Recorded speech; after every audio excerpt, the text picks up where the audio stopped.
May the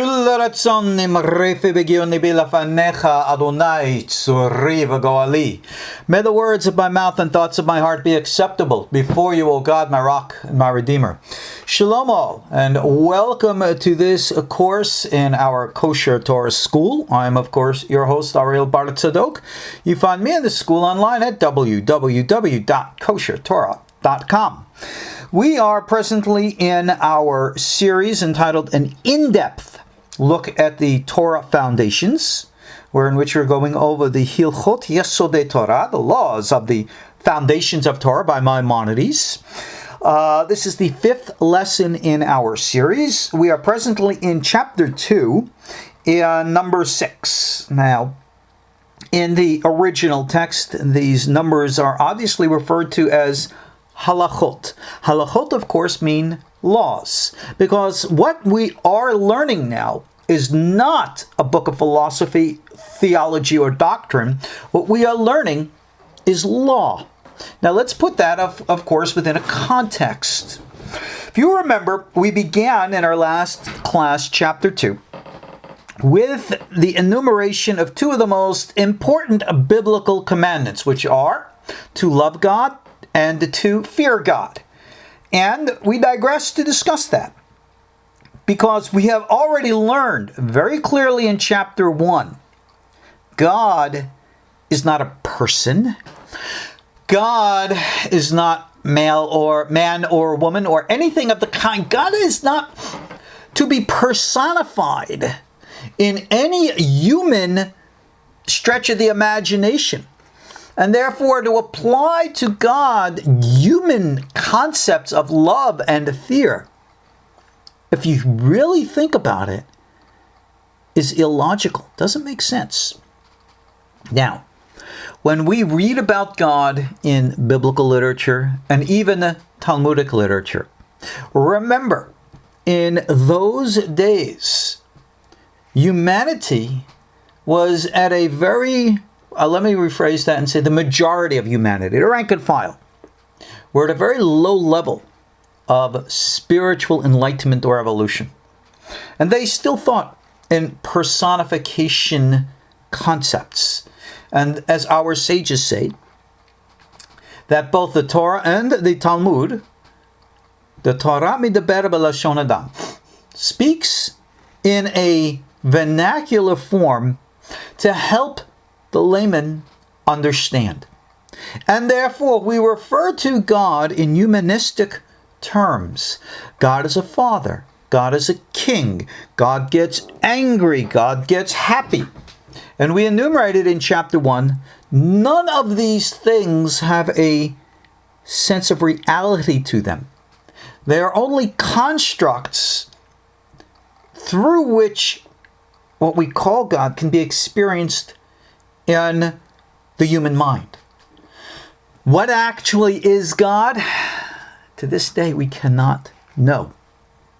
Because we say that God, even in the later Kabbalistic concepts as outlined by Chaim Vital, the foundations of the Lurianic, the Ariel system, refers to God as the Ein Sof. Well, this concept of the ultimate unknowable, unknown, which you find in later Kabbalistic literature, was very well known to Maimonides, was very well known in many of the ancient teachings, Jewish and non-Jewish. You'll find it certainly in the writings and teachings of Plato and the like, and that's just the way it is. I mean, you can read the Timaeus of Plato.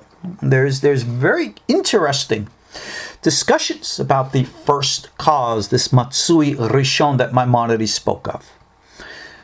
How we connect to these higher realities. Well, we either do so from the point of our juvenile adolescence, spiritual, childhood, or we endeavor to grow up. Now, to again digress, Maimonides states in his guide to the Perplexed that even the entire sacrificial order of the temple was unnecessary in and of itself. and was only ordained by God, if you will, as an intermediary step to help the ancient Israelites have a concept of understanding of divine worship.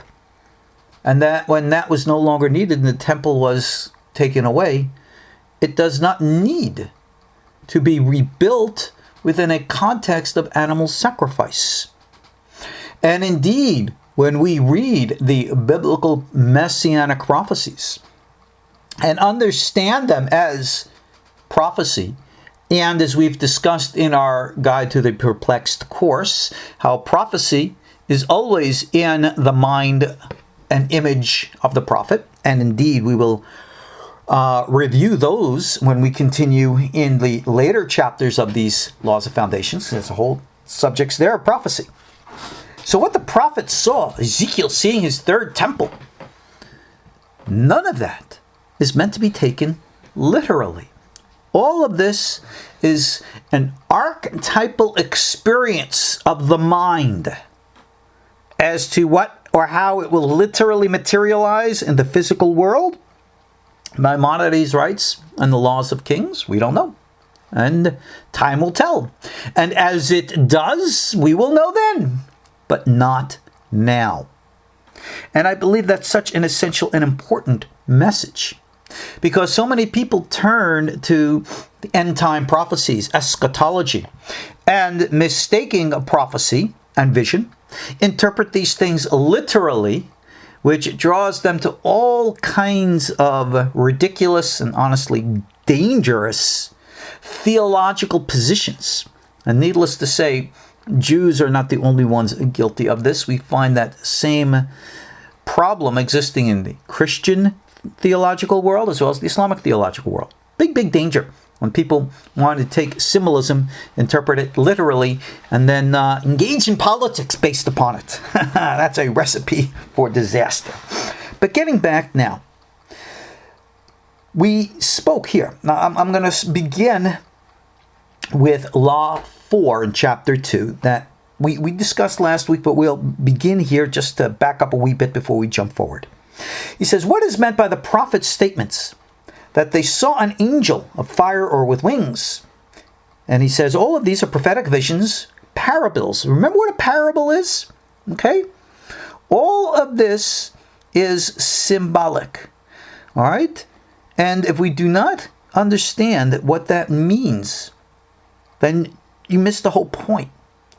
So it says, God your Lord is a consuming fire. God's not really a fire. Similarly metaphorical, so it makes his angels as winds, right? We have to understand that when we're talking about extraterrestrial life forms, and let's just call the shots like they are. That's what they are. They are not of this earth. Therefore, they're not subject to the laws of physics as we understand them. But yet they are life forms of another kind. And we can only speak of them within the context of our experience of them. And Maimonides elaborates everything that he states here from within that, our human context or contact of experience. As to what a real angel is in his own dimension, we don't know. We can't say. We know from our experience, and this was what we discussed last week, that when these entities make contact with humans, under most occasions, they take on a mind-to-mind communication. Telepathic, clairvoyant projection. Not only does the mind of the prophet possibly hear a voice, but will actually see things that if you were sitting in the presence of the prophet, I would not see. We know this from the biblical example of Daniel. We know this from a later rabbinic example of Rabbi Nehunya ben Akana. And anybody who has any real experience within this, what we call prophetic Kabbalah, knows these things to be true. But based upon my own experiences and the things that I myself have seen, it has led me to question, because I know that what I experience changes as I do. Or, to use the Kabbalistic terms that we find here in Maimonides, as well as in Chaim Vital and his Etz Chaim, Gate 50, what we call essence and form, force and form. We learned about that in our last class. Tzura v'chomer.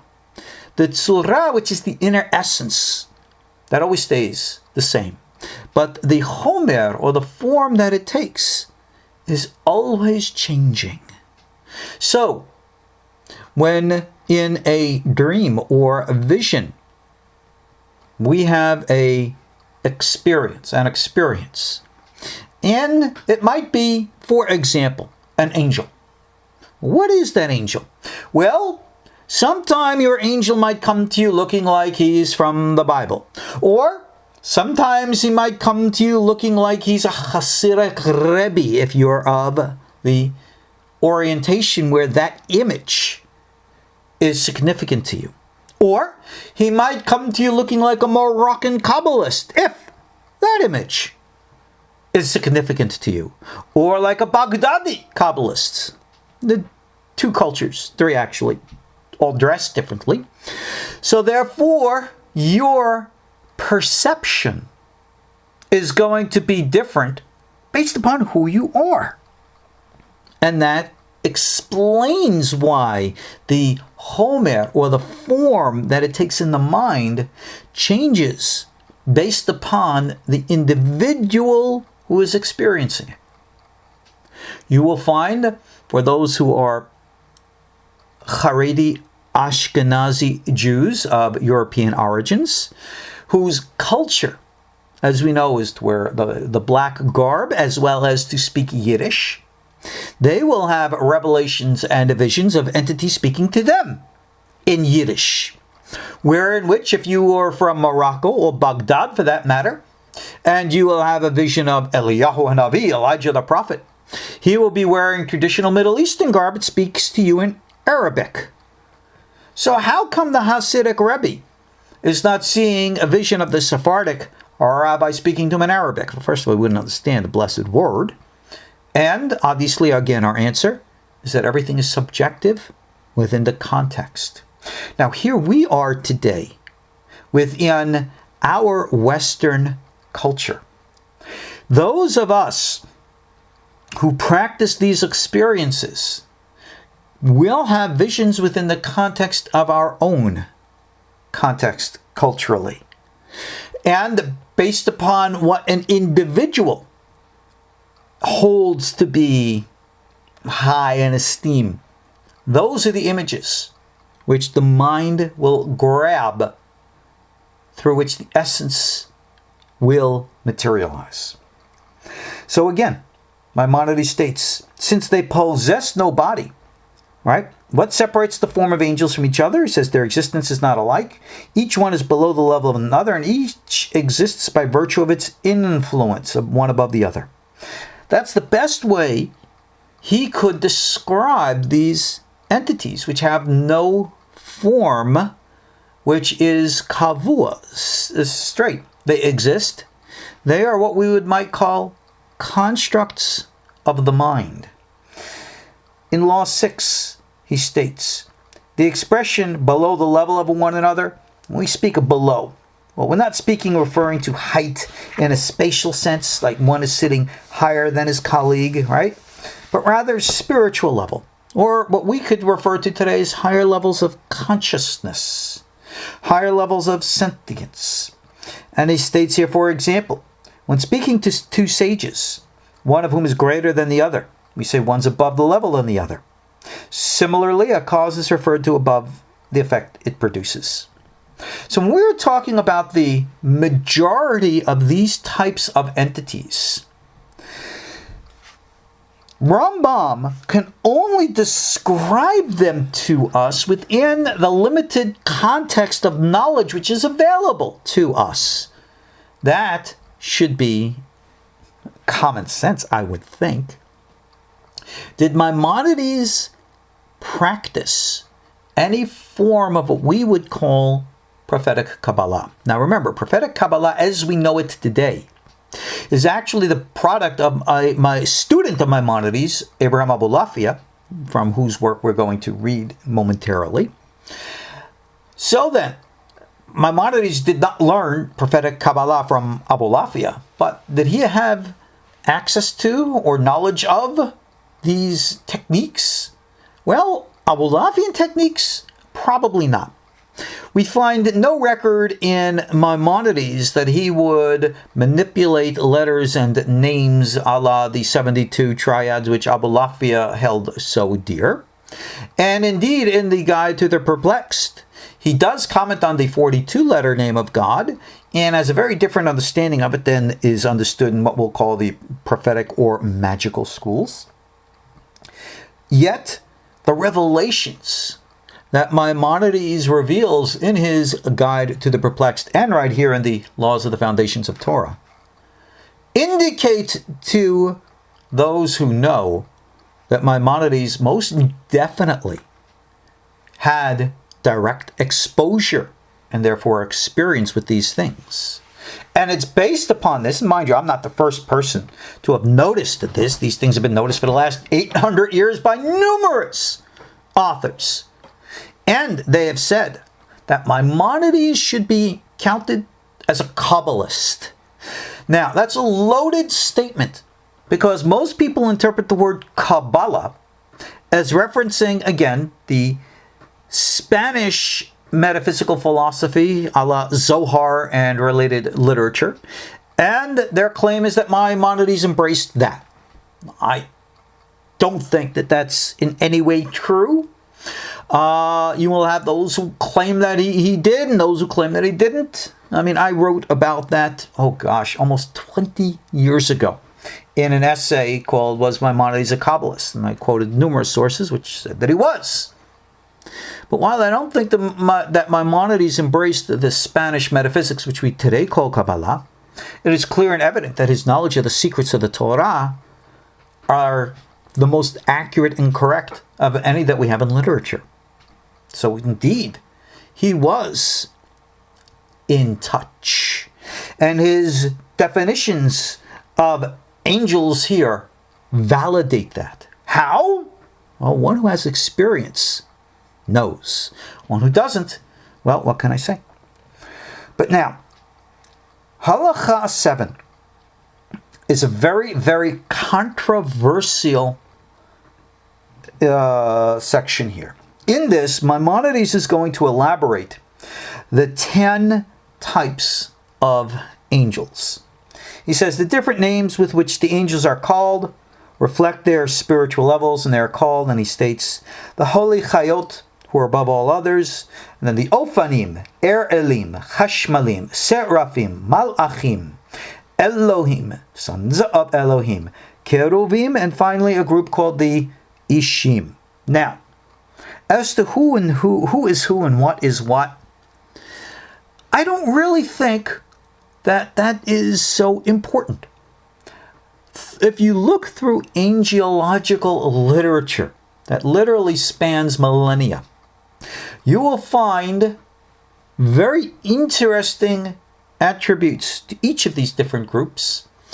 You will find teachings, whether it's from the Spanish Zoharic traditions or earlier traditions, overlapping teachings, contradictory teachings, strange teachings, and the like.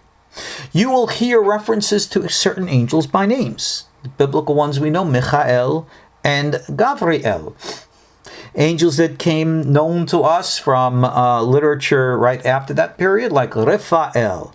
You go into Qumranic literature and Hilkhot literature. Oh, they have entire lists of angelic names. And then, of course, when we come into our rabbinic period, we have the guardian angel of them all, the Metatron, who we call Metatron. No, that's not a holy name. It's actually derivative of the Greek. And I know a lot of people are superstitious and afraid to say the word Metatron. but it's not a holy name. They are mistaken. And the awe that they apply to that name is not well founded. But Metatron, as an entity, we have discussed in numerous classes and series here at our KosherTorah School, and we have revealed many tremendous and profound things about him and his partner, Sandalphon, another interesting character. And we've discussed this in the writings, the pre-Zoharic writings of Rabbi Eliezer of Yermizah. And we've discussed this in the Enochian literature. We did the entire book of what's called Third Enoch, the book of Hilkhot. We discussed this in great detail. And yet, Maimonides does not necessarily refer to Metatron here. We don't see him mentioned. Abulafia mentions him. And before we get into that, let's continue and read this law so that we can place what Abulafia is going to say in a very vital and important context. Maimonides says these 10 names, which are used to refer to the angels, they reflect 10 different spiritual levels. The levels above which there are no higher level, except that of God, blessed be He. He says that's the form called the Hayot. And he bases that upon the vision of Ezekiel's chariot.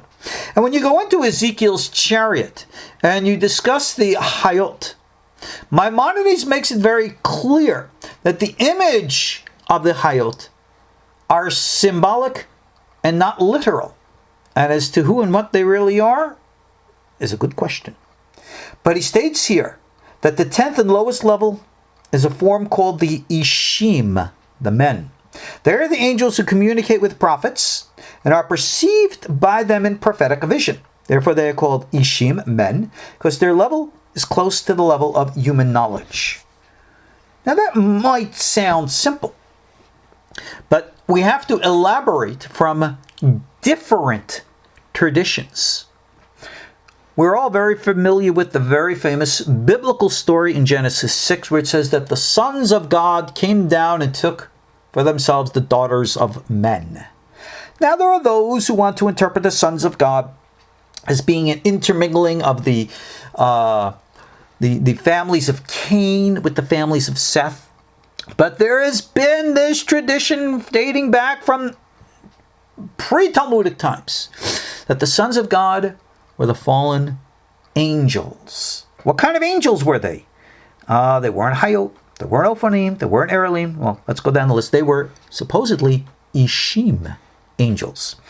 And though I do not have a written source for this, when Rabbi Aaron Soloveitchik was alive, God rest his soul, he gave an interview many, many years ago. I believe it was at the time when they discovered a meteorite in the Antarctic, and there was belief there might have been some kind of evidence of microbial presence in it.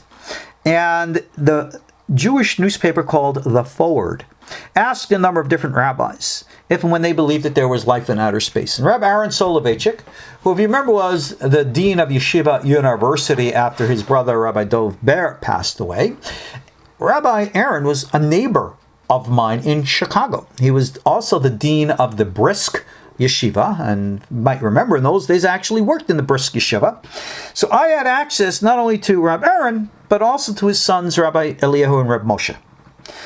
Well, the Forward newspaper made a statement in the name of Rabbi Aaron that when asked, do you believe in life in outer space? He said, oh yes, Genesis 6, these sons of God who came down were these Ishim angels, and they were actually humanoid, physical flesh and blood people. And when I read that, your eyes bug out and you go, my gosh, I don't believe that this great rabbi of the generation could have said that. So I approached his son, Reb Moshe, and I said, do you see what this newspaper said in the name of your father? And I said, yeah, my dad did say that. And he quoted some 9th century text from a Rabbi Yehuda, and I don't know which book that is, that's who and what these Ishim are. Needless to say, that is an echo to these old teachings that these Ashim were in some way physical.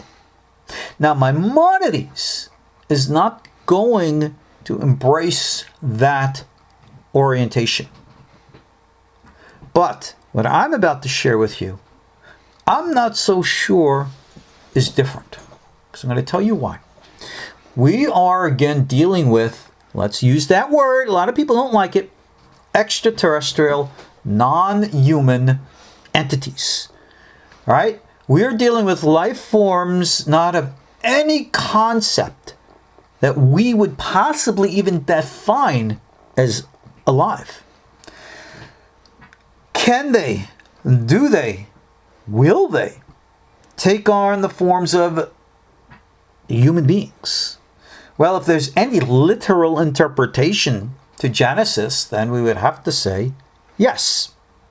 But where does this fit in with our entities being, if you will, non-physical? Well, like I said, like I've speculated, normal everyday contact is telepathic and clairvoyant. Normal everyday contact is through dream and vision.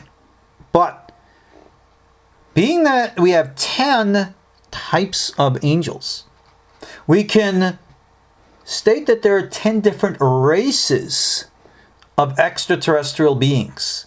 As to their actual true nature, of what and who and where and how, we don't know. We have ancient legends. We have teachings. We put it before us. And those who practice will gain experience and will understand the ancient and more modern teachings in the light of their experience, and will draw conclusions and raise questions and possibly have some kind of experience and answers that not everybody is ready to hear. But now, these Ashim angels, even Maimonides states, are the closest to human beings and the ones who interact with us. Well, as we have said, one of the great commentators, understanders of Maimonidean mysticism was, of course, Avraham Abulafia. And he wrote a number of books which were commentaries to Maimonides' Guide to the Perplexed. And I want to share with you now a section from a book called Sitrei Torah, The Secrets of the Torah, section called Orach Sod Vav, which is secret number 6. My computer there just decided to act up on me. But okay, sorry about that. I guess you start talking about the angels, they answer you back. Woo. Anyway, secret 6 of Orach section in the Sitrei Torah. And it's called Malach v'Sechel, the angel and the mind. And he states that this is, again, Abulafia stating that this is his commentary on chapters 2, 26, 38, 39, 42, 48, 63, 66 from part 1 of the guide, and part 6, 7, and 10 in the matter of prophecy from part 2, and related to the book of Eob, and chapter 45 from part 3. But again, you can review that if you'd like, or get the original Hebrew text. And I want to share with you what how Abulafia understands Maimonides with regards to these angels. Okay? Yes. And I'm reading my version of the text. It's the Barzani edition. Is it the Barzani edition? I think it is. Yes, it is. Barzani edition, page 53. I'll read the Hebrew and translate. Etzarech lehodiatcha. I need to inform you. Shehadavar hamotze sichlenu mekoach lefoal. The matter which is able to translate or bring forth our thoughts, our mind, from potential to actual. Hu sechel nifrad mikol chomer. This is the power of the mind, sechel, or thought, separated from all form. V'ikra b'leshonenu b'shamot rabim. And it's called in our language by many different terms. Now let's understand this before we identify. Sechel hapoel, the active intelligence, wherein which we transcend the limitations of all Homer and get to the original Tzura. We transcend all the different interpretive forms that angels or other entities come to us in, and we get to the essence of what they're all about. In that essence, our minds become active, and we are able to experience the higher reality with the possibility of channeling that higher reality into forms through thought and word, which materialize into deed in this reality. Avara kedavara. Abra kadabra. In other words, I create what I speak. It's not enough that you just recite the words, magic, hocus pocus. None of that is real. But the power of mind is real. The power of will. This is what we call sechel hapoel. And he states that this sechel hapoel, this active, powerful mind, is called, again, by many different terms. Let's review them. First, Saro shel olam, the prince of the world. Vehu Metatron sar hapanim. This level of the human mind is called the prince of the world. This is Metatron, who is called the prince of the presence, who is called the prince of the armies, B'tenuat hagalgal, that caused the rotation of the sphere, or in other words, the power behind the forces of nature. What Abulafia is jumping into here is something that centuries later Chaim Vital would call the Adam, the Neshmat Adam Harishon, the soul of original Adam, which included all humanity. And centuries after Vital, Carl Jung would come and call the collective unconscious. The hive mind, the source collective of all humanity. This is Metatron. We can read a very interesting take on Metatron in the book called Emek HaMelech by Rabbi Bacharach, in the section called On the Gates of Yetzirah, wherein which he states that Metatron is actually the name for all the souls in the collective soul of Adam that did not fall in the eating of the forbidden fruit of the tree of knowledge, good and evil, in the Garden of Eden. So essentially, by that definition, the Metatron are actually the higher souls of humanity. They're a collective hive mind. And when the individual meditates and goes deep within and has an experience of his own higher self, which again we call your guide, your Magid, even the Gaon of Vilna recognized the unique individuality of this. This is Metatron. This is how Enoch is associated with Metatron. Now remember, according to ancient teachings, Metatron existed with God at the beginning of the world. Now, that again is a symbol. We shouldn't think there was another guy, an angel, and him and God are like palling around like buds. Come on, that's so anthropomorphic. That's so juvenile. When we refer to Metatron and God, we can even reflect that in later Kabbalah as the relationship of known God to unknown God, or Adam Kadmon to Ze'er Anpin. It's all a reflection of one another. And the relationship of Ze'er Anpin, the small face, to Metatron is well covered in all Kabbalistic understandings. But strip this of your myth and fantasy and understand the psychology of this. This is why it states that Metatron existed with God in the beginning, and it says that Enoch rose to heaven, become Metatron. But now, the famous commentary on the Talmud called the Tosafot asked a very important question. Wait a second. If Metatron exists with God at the creation, and Enoch is the 7th generation creation of man, how could he been, before he was even created? And they said, well, there was a pre-existing Metatron, and Enoch went and joined them. And that's how you properly understand. According to our Kabbalistic understanding, Enoch ascended back to that level of joining the collective. But now here's where things get a little blurry. The collective we just understood as a psychological level of consciousness. Does that in any ways translate to an actual race of beings, of a structure or a form, even if it's of essence? Maybe it does.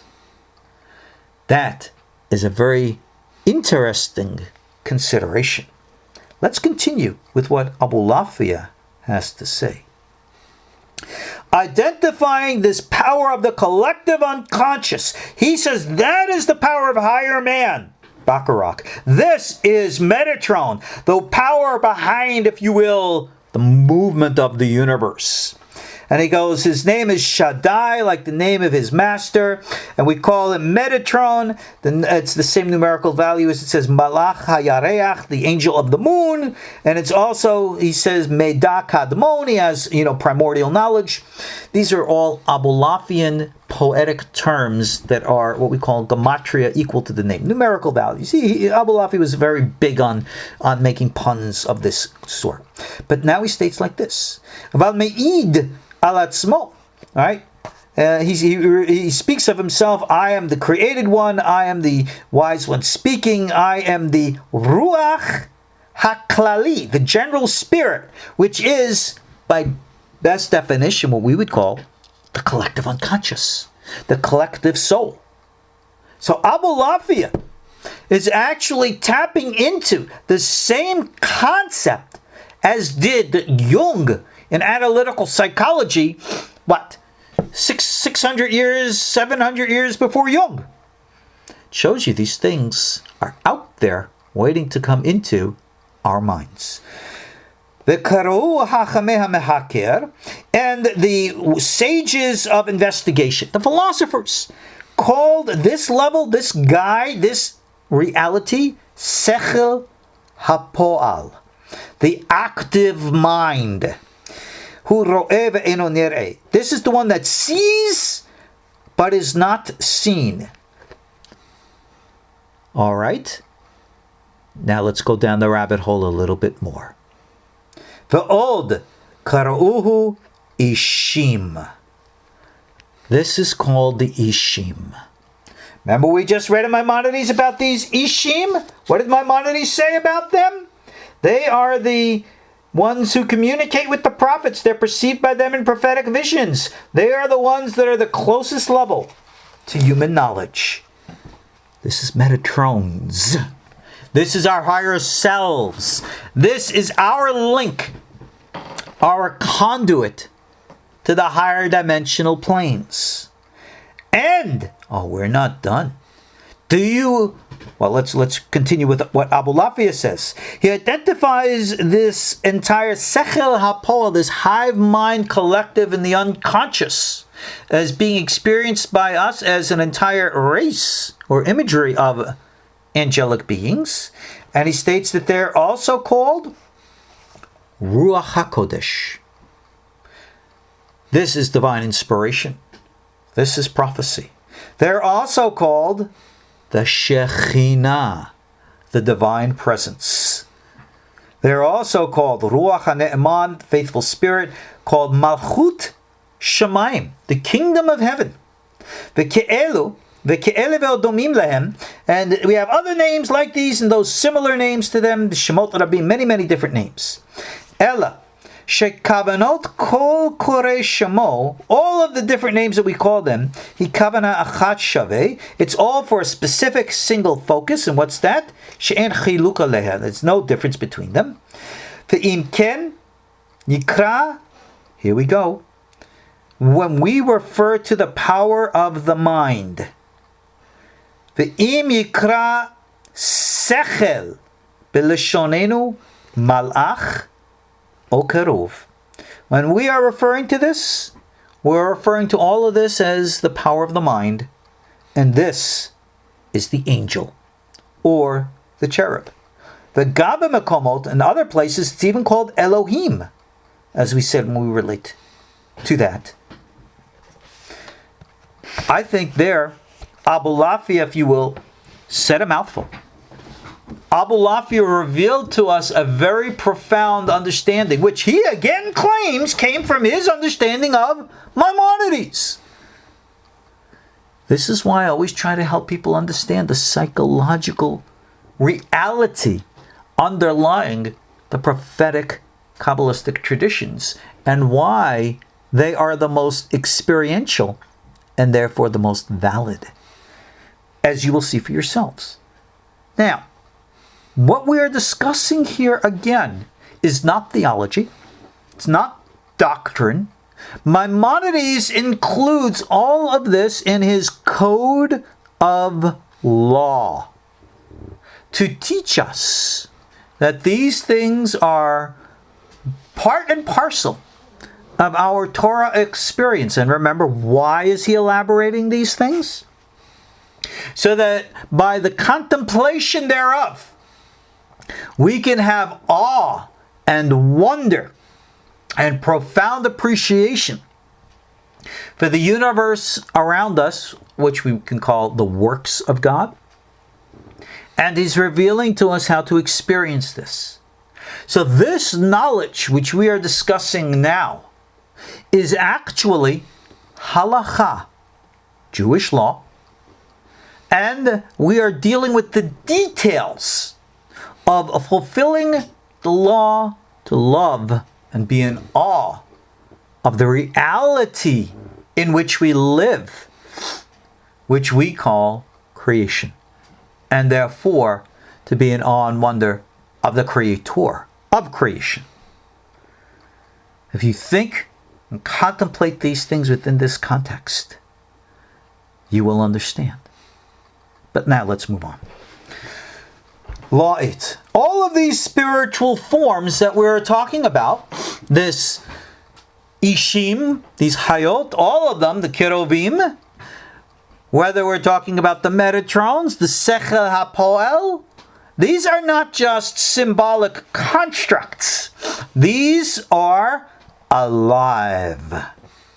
They recognize and know the Creator with very immense knowledge. They are sentient, conscious, intelligent, separate entities. Not by any construct of Homer form that we understand, but each of the forms according to its level and according to its, whatever it is. Okay? So that is how we must come to understand the nature of these entities. Now again, very curious side note. The 10 levels that are enumerated here in Law 7, you will not find a source for them anywhere in any biblical or Talmudic or Midrashic literature. And there's only one other place in all literature in which these 10 are elaborated, and that is in the Zohar.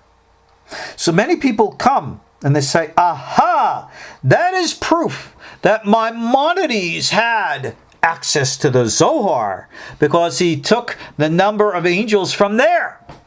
Well, if you really pay careful attention, you might find the truth to be the other way around. Or in other words, being that the Zohar is a later writing than Maimonides by at least a few decades, it is more than likely that the Zohar borrowed the enumeration of angels from Maimonides. Rather, Maimonides taking it from some, non-existent secret writings. And again, many of the scholars will use this as one of their numerous proofs to validate the late antiquity of the Zohar as opposed to it being earlier. And there's validity in that argument.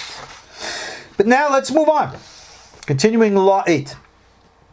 Even the highest level of all of these angelic entities is unable to conceive of the true nature of the Creator as He truly is, since its intellectual capacity, much greater than our own, is too limited to know or to grasp Him. And it does, however, comprehend and know more than the form which is below it. Now, here is where things get a little confusing. We just associated the Metatrons with the Ashim and stated that the Ashim are the lowest level. And at the same time, we said that the angels are also the power of the mind, and they could be called the cherubim, which we just said here, the highest levels. When you read Midrashic literature about Metatron, he is said to be the prince in charge of all the lower angelic entities. He's in charge of them all. So how could he be an Ashim, which is the lowest level? Well, again, many of these things get confusing. Simply because we're dealing with different elaborations from different systems. For example, you will find written in the Sefer Zerubbabel, very old book, that Metatron is the angel Michael. You will find in other literature that Metatron is the angel Gabriel, and he is also the angel Raziel. So therefore, it's kind of like a mathematical equation, all right? If Metatron is Michael and Metatron is Gabriel, that means that Michael is Gabriel. And that sounds confusing. How can they be when they're opposites? Well, again, when we want to try to understand these things literally, we will find that they cannot make sense in that context. So then, what or where does Metatron or the Metatrons fit in, or Sandalphon fit in? Well, you'll find Midrashic literature that will put them here and they'll put them there. And again, all of these elaborations and categorizations are superficial and irrelevant. I don't really think that we have definitive experiential knowledge from experiments and validation to state this is this and that is that and this is where this is, like categorization. We don't have a real, binomial nomenclature here to actually describe the different species of angels. So be it. We just must understand that they do exist. And what the point here is,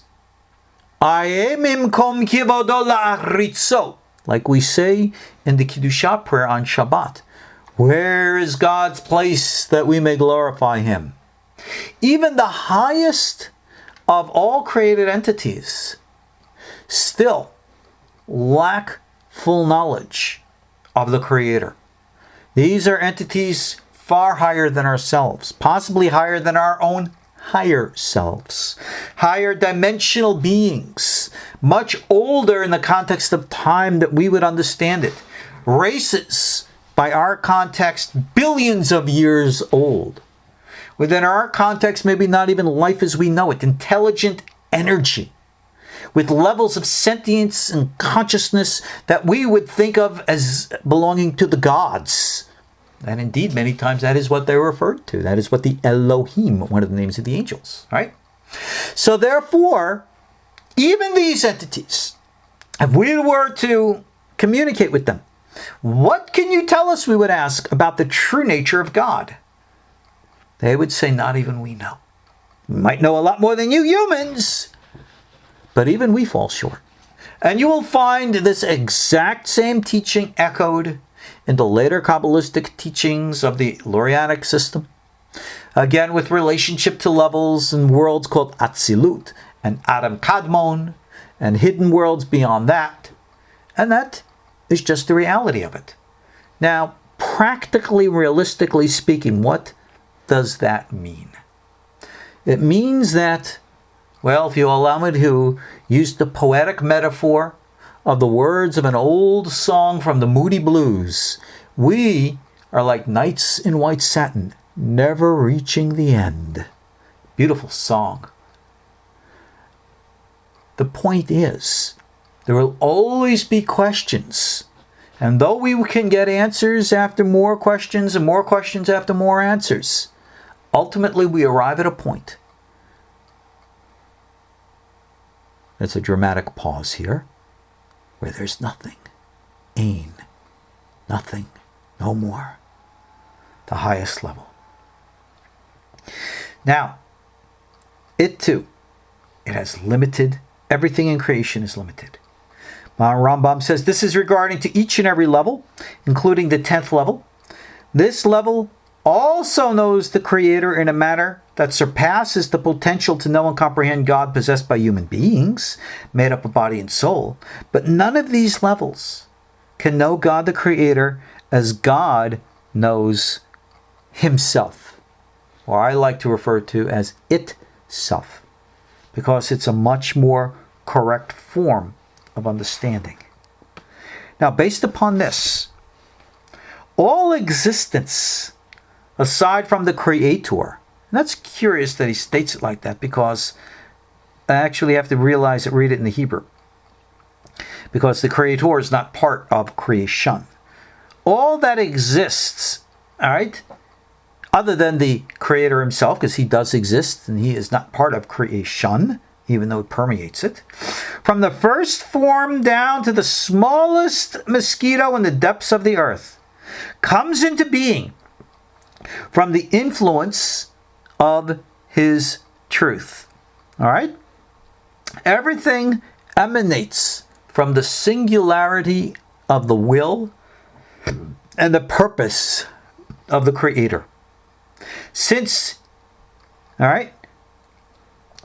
He knows Himself, God knows Himself, recognizes His own greatness, beauty, and truth. He knows everything, and nothing is hidden from Him. See, that's a very curious concept. I remember reading a science fiction story at one time, and gosh, I don't remember the name or the author, where it stated that in some future time we built a supercomputer. And eventually this supercomputer amassed all knowledge which was to be. And eventually it became so advanced that it no longer needed a physical form in which to exist. It existed just as, in the ether. It was just the conscious intelligence that existed. And it existed for billions and billions of years. Ultimately, the universe died out. The stars, everything came to its ultimate conclusion and end. And all that was left was the sentient consciousness of this supercomputer. The computer then said, "Let there be light." And obviously you recognize the curiosity. Obviously that was the punchline of the story, to try to indicate that the supercomputer was actually what we'd call God. Now, I'm not telling you God is a computer or anything of the kind. I'm just, again, elaborating ideas of interest. We don't know what God is. But one thing that we must acknowledge, remember this is a book of law.